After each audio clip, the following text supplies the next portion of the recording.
Ku rindu selalu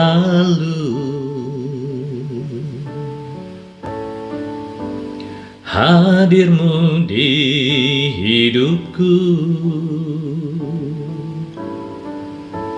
memulihkan jiwaku, hapuskan air mataku, mengalirlah kuasa Roh Kudus, mengalirlah di tempat ini, mengalirlah, oh Roh Kudus, pulihkanku, mengalirlah kuasa Roh Kudus, mengalirlah di tempat ini, mengalirlah, oh Roh Kudus, di hidupku.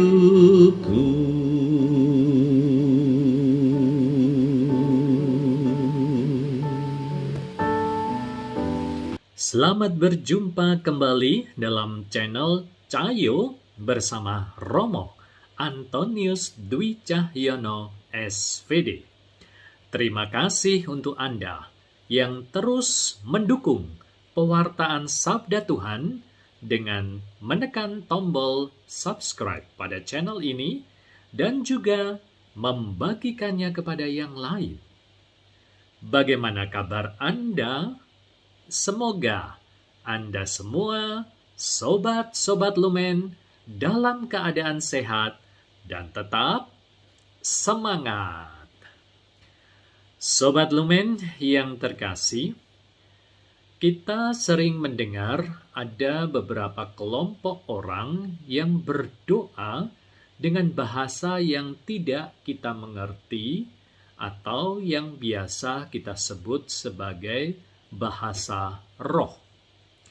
Tetapi apakah bahasa roh inilah yang disampaikan oleh para murid pada hari Pentakosta ketika mereka penuh dengan Roh Kudus?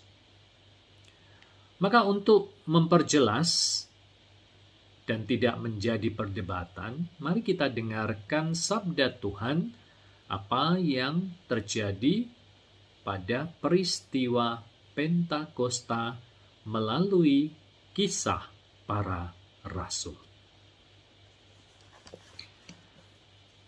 Ketika tiba hari Pentakosta, semua orang percaya berkumpul di satu tempat.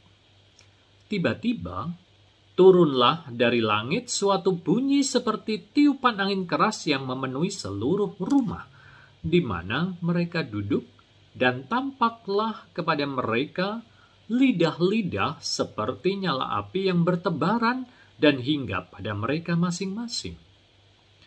Maka penuhlah mereka dengan Roh Kudus, lalu mereka mulai berkata-kata dalam bahasa-bahasa lain seperti yang diberikan oleh Roh itu kepada mereka untuk mengatakannya.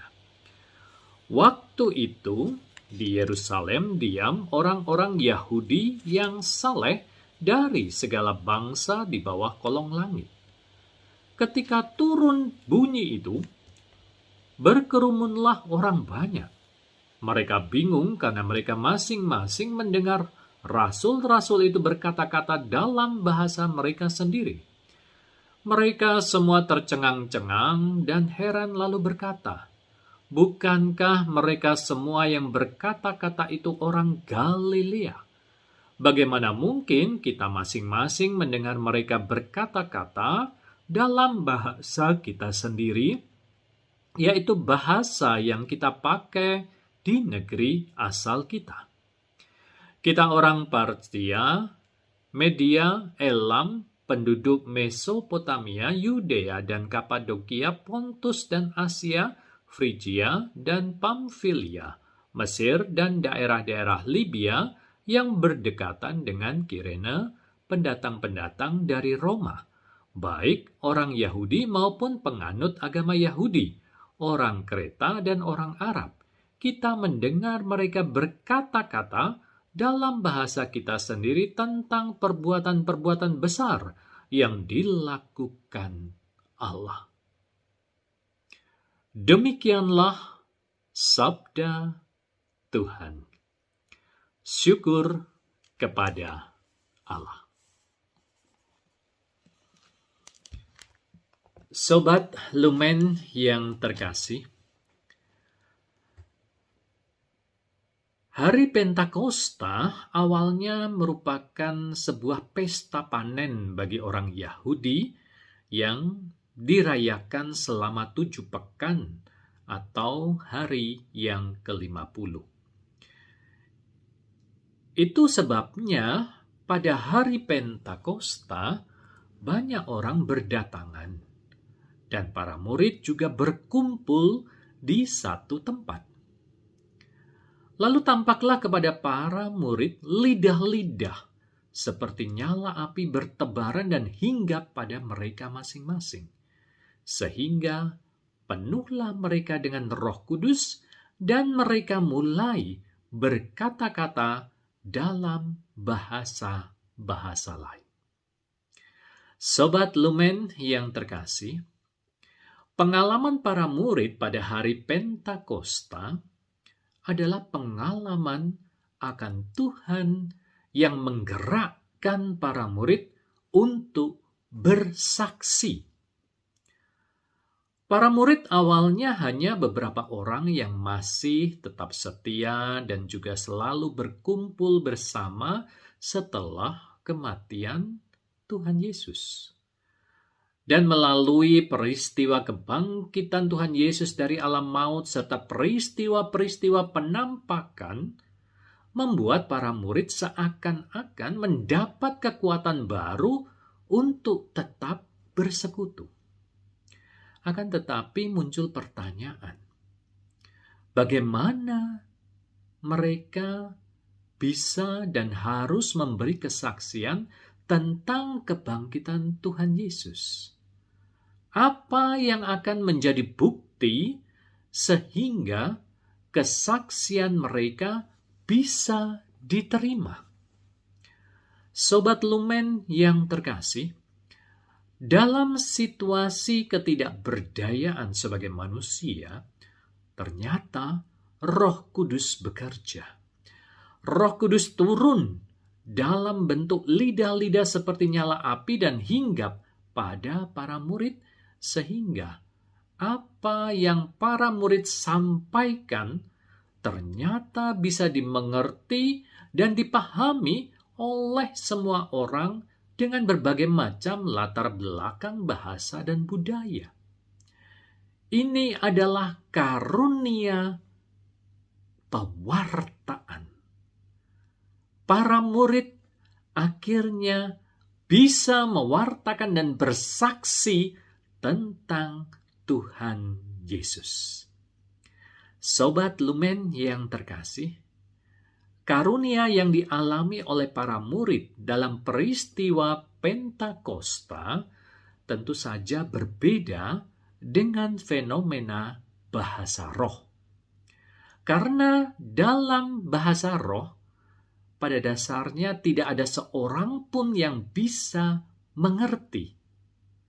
Namun, pada waktu Pentakosta, karunia yang didapat oleh para murid adalah karunia yang bisa membuat orang pada akhirnya mengerti dan memahami apa yang disampaikan, walaupun bahasa dan latar belakang dari para murid berbeda-beda.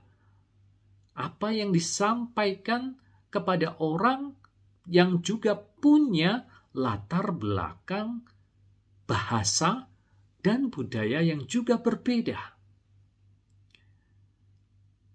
Sobat Lumen yang terkasih, ini menarik bahwa Roh Kudus sungguh-sungguh hadir.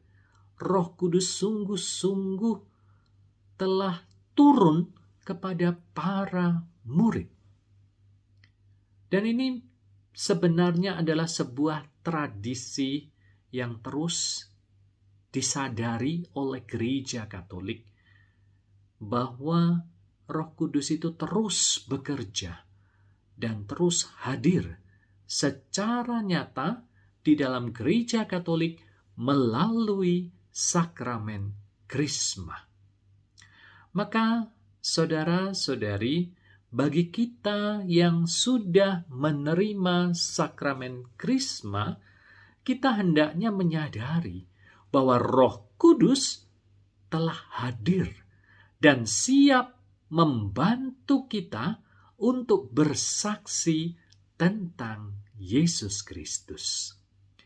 Roh Kudus ini yang akan mengajarkan serta akan mengingatkan semua ajaran-ajaran Tuhan Yesus kepada kita. Cayo!